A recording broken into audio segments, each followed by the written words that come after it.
Hello students, welcome to my YouTube channel backward circle class.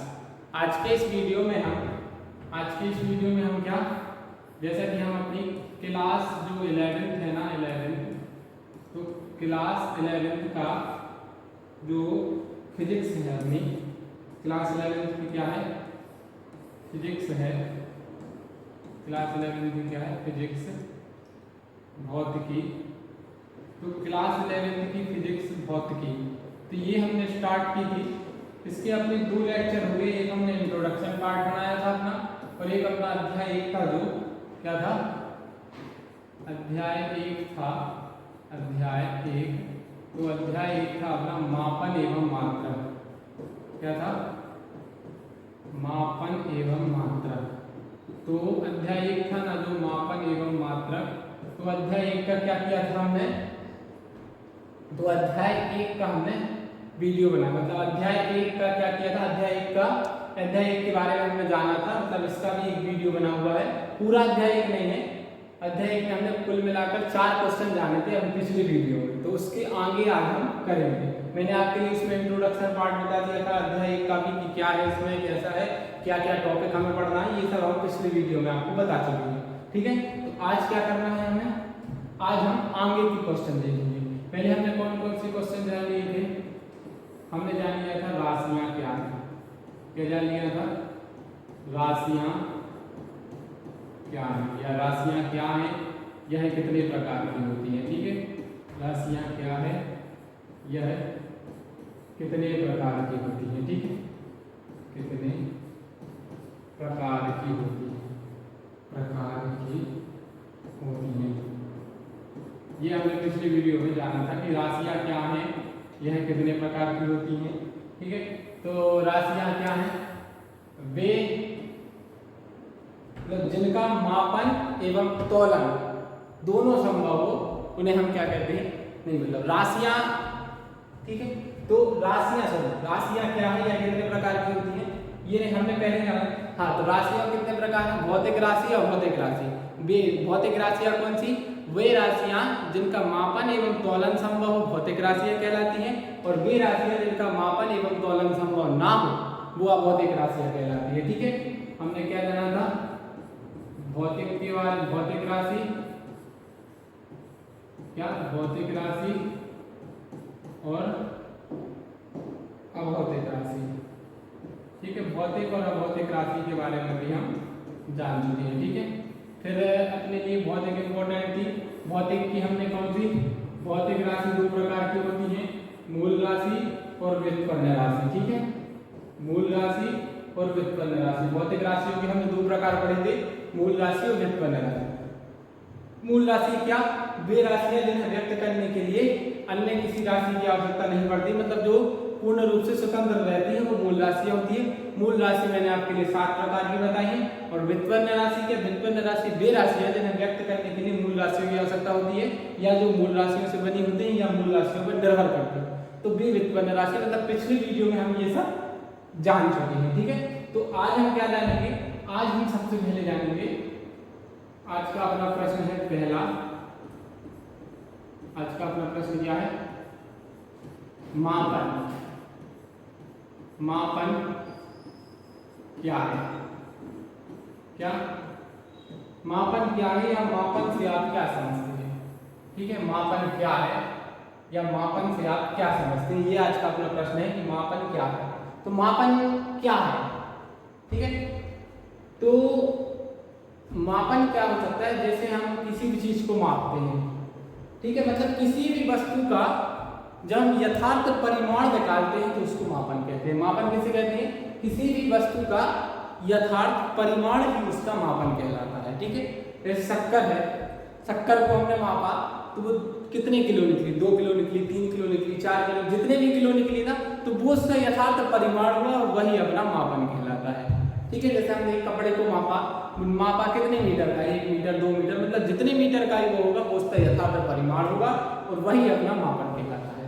ठीक है, तो मापन क्या है, किसी भी वस्तु के यथार्थ परिमाण को जानना मापन कहलाता है। ठीक है, मापन की परिभाषा क्या निकली अपनी, किसी भी वस्तु के यथार्थ परिमाण को जानना। क्या है मापन की परिभाषा?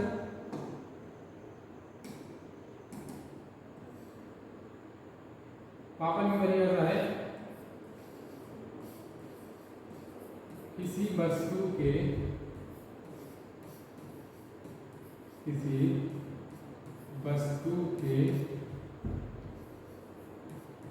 यथार्थ परिमाण को जानना, यथार्थ परिमाण को जानना। किसी वस्तु के यथार्थ परिमाण को जानना क्या कहलाता है? मापन कहलाता है। किसी वस्तु के यथार्थ परिमाण को जानना मापन कहलाता है। ठीक है, तो मापन क्या है? किसी वस्तु के यथार्थ परिमाण को जानना मापन कहलाता है। ठीक है, अब हमें मापन की आवश्यकता पड़ी तो पड़ी क्यों? ठीक है, क्योंकि किसी भी वस्तु का संख्यात्मक मान यदि हमें निकालना है ना, तो हम वो मापन के द्वारा ही निकाल सकते हैं। ठीक है, मापन की आवश्यकता क्यों पड़ी? किसी भी वस्तु का संख्यात्मक मान निकालने के लिए हमें मापन की आवश्यकता पड़ी। ठीक है, देखो अनुमान विधि है जो अनुमान मतलब अनुमान लगाकर हम किसी भी वस्तु के बारे में जानकारी तो एकत्रित कर सकते हैं, लेकिन उसकी माप पता नहीं कर सकते। इसलिए हमें मापन की आवश्यकता पड़ी कि क्या मापन की आवश्यकता क्यों है? कि अनुमान विधि के द्वारा हम किसी भी वस्तु के बारे में जानकारी एकत्रित कर सकते हैं, परंतु उसका संख्यात्मक मान प्राप्त करने के लिए हमें मापन की आवश्यकता होती है। तो ठीक है, आगे क्या लिख सकते हैं?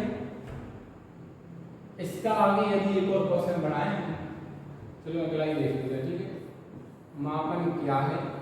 हो गया। मापन की आवश्यकता, मापन की क्या? मापन की आवश्यकता क्यों है? मापन क्या है? मापन की आवश्यकता क्यों है? ठीक है, तो मापन की आवश्यकता क्यों है? क्योंकि देखो मापन की आवश्यकता क्यों है?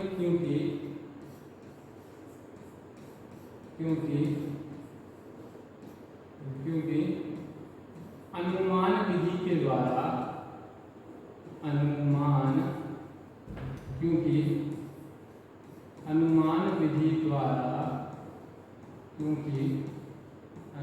विधि द्वारा हम केवल वस्तु की जानकारी एकत्रित कर सकते हैं।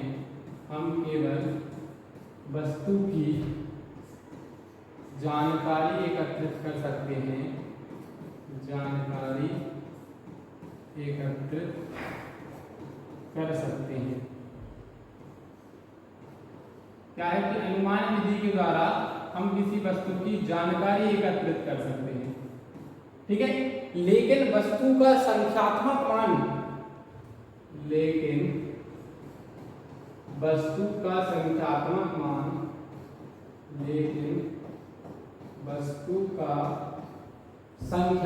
मान प्राप्त करने के लिए, वस्तु का संख्यात्मक मान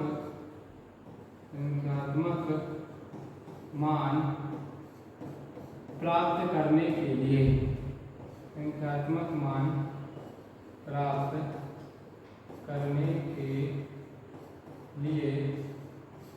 हमें मापन की आवश्यकता होती है। मापन की क्या? संख्यात्मक मान प्राप्त करने के लिए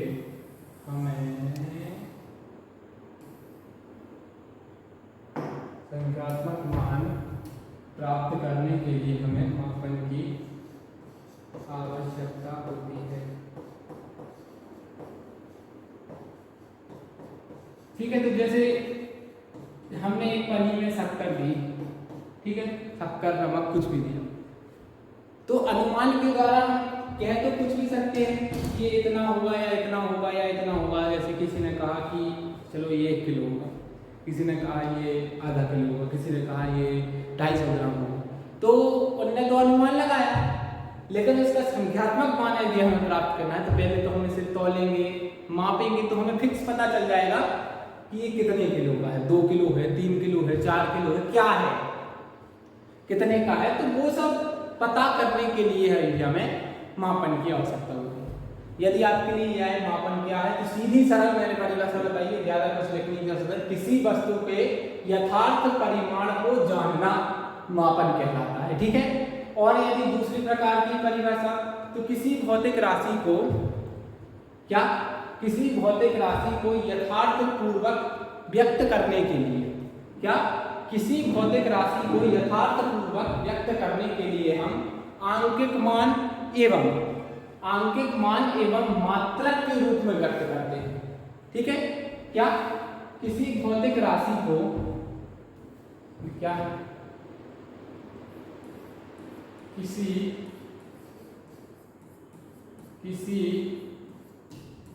भौतिक राशि को क्या है, किसी भौतिक राशि को व्यक्त करने के लिए, किसी भौतिक राशि को व्यक्त करने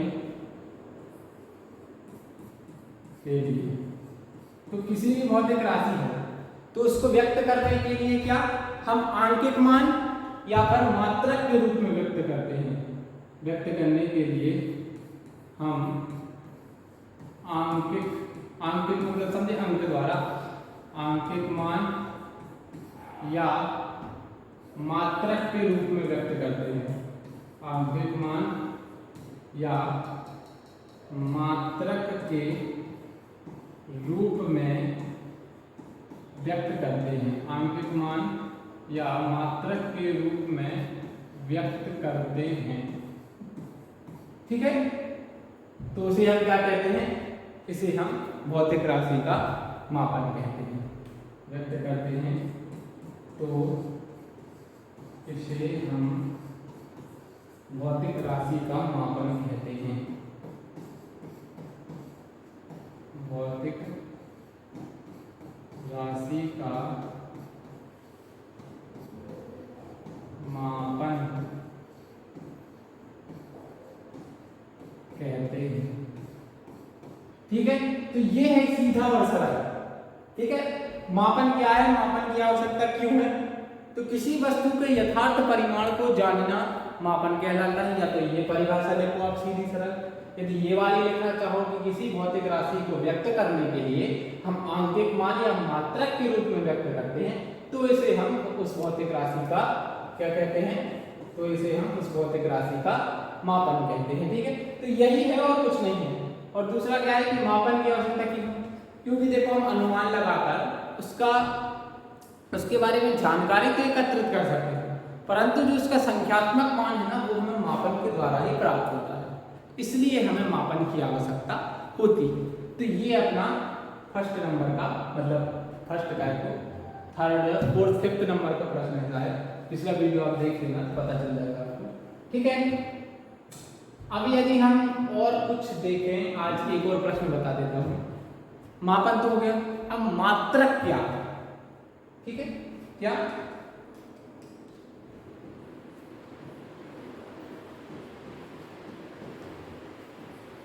मात्रक क्या है,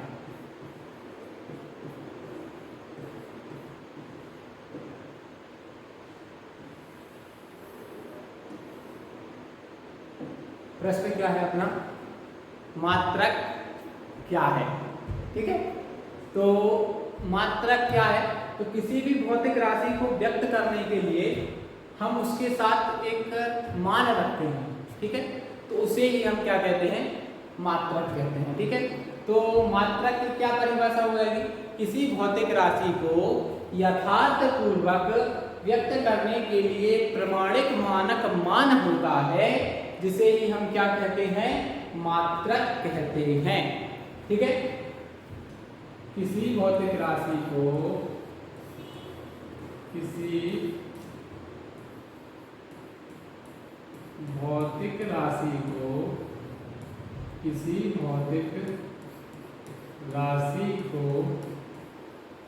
व्यक्त करने के लिए किसी भौतिक राशि को व्यक्त करने के लिए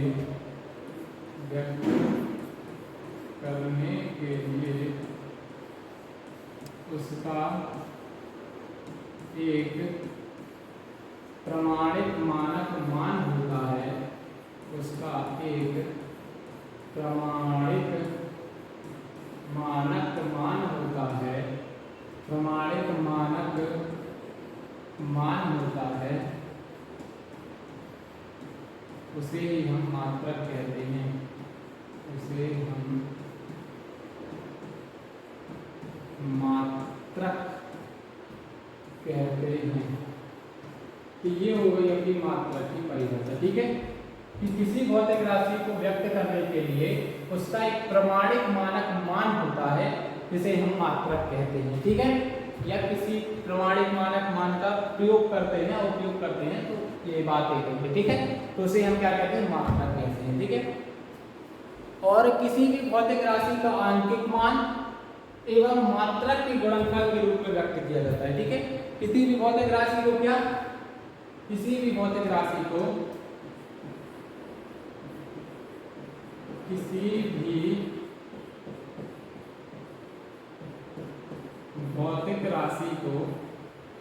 किसी भी भौतिक राशि को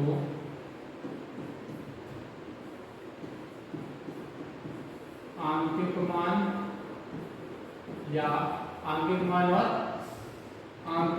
और मात्रक के रूप में व्यक्त करते हैं।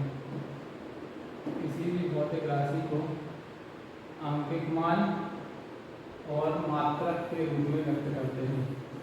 आंकिक मान और मात्रक के रूप में व्यक्त करते हैं। ठीक है, जैसे 2 किलो शक्कर है तो 2 उसका आंकिक मान हो जाएगा और किलो उसका क्या हो जाएगा, मात्रक हो जाएगा। ठीक है, आंकिक मान और मात्रक के गुणनफल के रूप में लिखना। मात्रक के गुणनफल, ये छूट गया था, गुणनफल के रूप में व्यक्त करते हैं। तो ये अपना सीधा और सरल मात्रक है। ठीक है, मात्रक क्या है, किसी भौतिक राशि का एक निश्चित मानक मान होता है, उसे ही हम मात्रक कहते हैं। या तो सीधी सादी सरल परिभाषा, या किसी भौतिक राशि को व्यक्त करने के लिए उसका एक प्रमाणित मानक मान होता है, उसे हम मात्रक कहते हैं। ठीक है, प्रमाणित या निश्चित एक ही है, मतलब तो प्रमाण द्वारा किया गया है, पहले से दिया गया है, तो वही होगी। तो मात्रक कितने प्रकार के होते हैं ये और देख लेते हैं। आखिरी चीज अपनी मात्रक के प्रकार।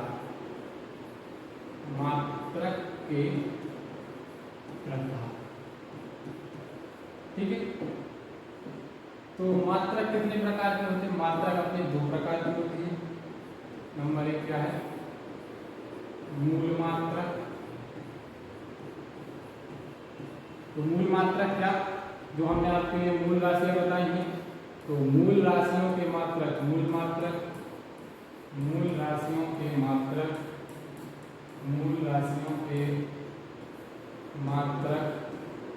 मूल मात्रक कहलाते हैं। मूल राशियों के मात्रक मूल मात्रक कहलाते हैं। और व्युत्पन्न मात्रक क्या, व्युत्पन्न राशियों के मात्रक व्युत्पन्न मात्रक। देखो, मूल राशियों के मात्रक, मूल मात्रक लंबाई की मूल राशि है, उसका मात्रक मीटर मूल मात्रक है। ठीक है, द्रव्यमान मूल राशि है, उसका मात्रक किलोग्राम मूल मात्रक है। और दूसरा है अपना व्युत्पन्न मात्रक।